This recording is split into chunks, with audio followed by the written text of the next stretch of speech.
রাধে রাধে। সবাই কেমন আছেন? আশা করি সবাই ভালো আছেন, সুস্থ আছেন। আজ কৌশিকী অমাবস্যা। আমার বাড়ির মায়ের আজ বাৎসরিক পুজো, তাই সারা বাড়ি সেজে উঠেছে আজ উৎসবের আনন্দে। সারা বছর এই দিনটার অপেক্ষায় আমরা অধীর আগ্রহে বসে থাকি। আমরা বাড়ির সবাই মিলে কেমনভাবে সাজিয়েছি আমাদের পুরো ঠাকুর ঘরটা তোমাদেরকে দেখাই।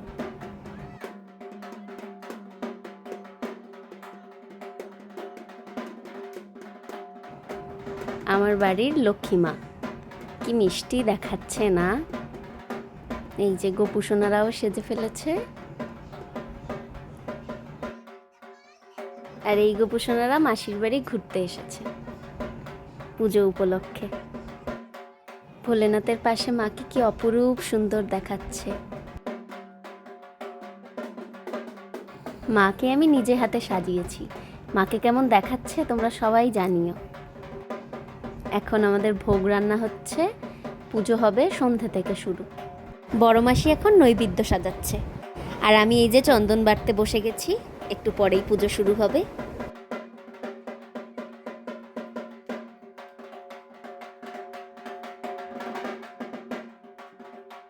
এই সেই শুভ মুহূর্ত, যার জন্য এত আয়োজন, এত সব কিছু। এক মা আর এক মাকে মালা পরাচ্ছে। 2011 সালে মাকে বাড়িতে এনে প্রথম পুজো শুরু করেন মা। 13 বছর ধরে মা এই বাড়িতে বিরাজমান। কথায় আছে 12 বছরে নাকি এক যুগ। এভাবেই যুগ যুগ ধরে আমাদের মাথার উপর আশীর্বাদের হাত রেখো মা। মায়ের মালা পরানো সম্পন্ন হলো, এখন আমি মালা পরাবো।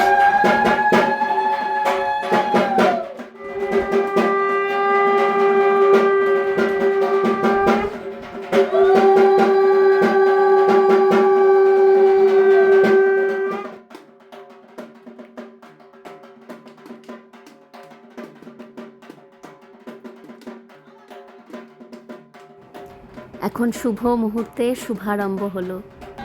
এখন ঘট বসাচ্ছেন ঠাকুরমশাই। পাঙ্কু এক্সাইটমেন্টে আবার হাততালিও দিচ্ছে।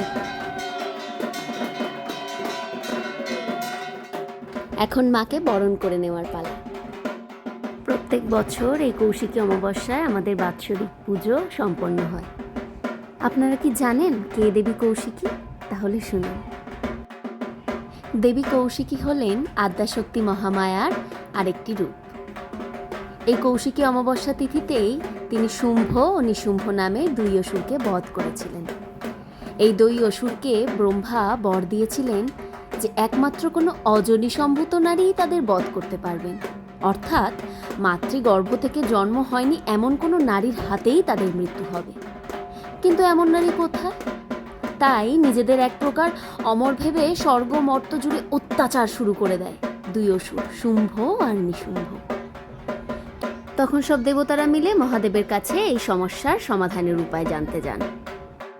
এদিকে দেবী সতী দক্ষযজ্ঞে স্বামী মহাদেবের অপমান সহ্য করতে না পেরে আগুনে প্রাণ বিসর্জন করেন। তাই পরবর্তী রূপে যখন তিনি আবার জন্ম নেন, তখন তার গায়ের রং ছিল ঘোর কালো। স্নেহের বেশে শিব তাকে কালিকা বলে ডাকতেন। শুম্ভ নিশুম্ভকে কি করে বধ করা যায় সেই পরামর্শ করতে সব দেবতারা যখন আসেন ভোলেনাথের কাছে, তখন মহাদেব তাকে কালিকা বলে সম্বোধন করেন। সব দেবতাদের সামনে তাকে কালিকা বলায় দেবীর মনে হয় যে স্বামী তার গায়ের রং নিয়ে মশকরা করছেন। অভিমানে মানস সরোবরের তীরে তপস্যা শুরু করেন তিনি। তারপর সরোবরের জলে স্নান করে তার গায়ের সব কালো কোষ ঝরে যায় ও তার গায়ের রং হয়ে যায় পূর্ণিমার চাঁদের মতো। দেবীর এই ঝরে পড়া কালো কোষ থেকে সৃষ্টি ঘোর কৃষ্ণবর্ণ অপরূপ সুন্দরী এক দেবী। কোষ থেকে জন্ম হয় বলে তার নাম কৌশিকী। পুজো শুরু হয়ে গেছে, এখন প্রদীপ প্রজ্বলনের পালা। বাড়ির সবাই এবং যারা অতিথিরা এসেছেন সবাই মিলে আমরা এই প্রদীপ প্রজ্বলন করলাম। এরপর মায়ের আরতি হবে, তারপর পুষ্পাঞ্জলি। দেবী কৌশিকী হলেন অজনী সম্ভূত নারী। দেবী ভাদ্র মাসের এই অমাবস্যায় শুম্ভ নিশুম্ভকে বধ করেন। তাই এই তিথিকেই কৌশিকী অমাবস্যা বলা হয়। তন্ত্রমতে এই রাতকে তারারাত্রিও বলা হয়ে থাকে। এই রাতে এক বিশেষ মুহূর্তে স্বর্গ ও নরক উভয়ের দরজা খুলে যায় এবং সাধক শুভ বা অশুভ শক্তির অধিকারী হতে পারেন। এই রাতে কঠোর তপস্যা করলে কুলকুণ্ডলিনীও জাগ্রত হতে পারেন বলে মনে করা হয়। এখন মায়ের আরতির পর্ব চলছে।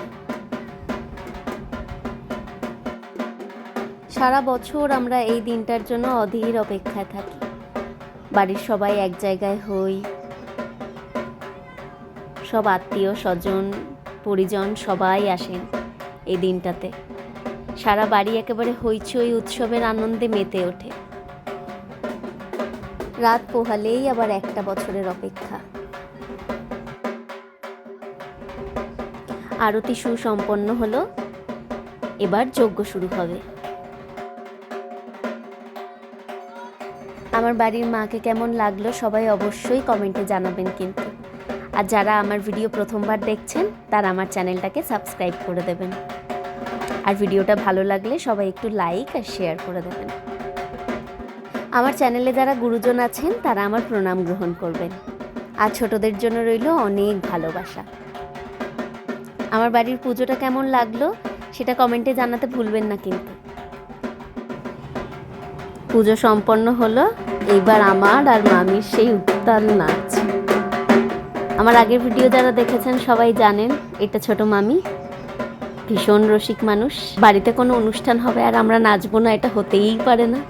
তাই আমি আর মামি দুজন মিলে শুরু করে দিয়েছি।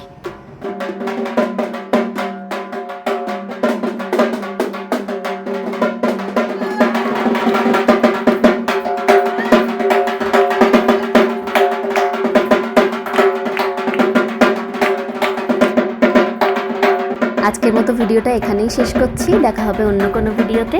সবাই ভালো থাকবেন। রাধে রাধে।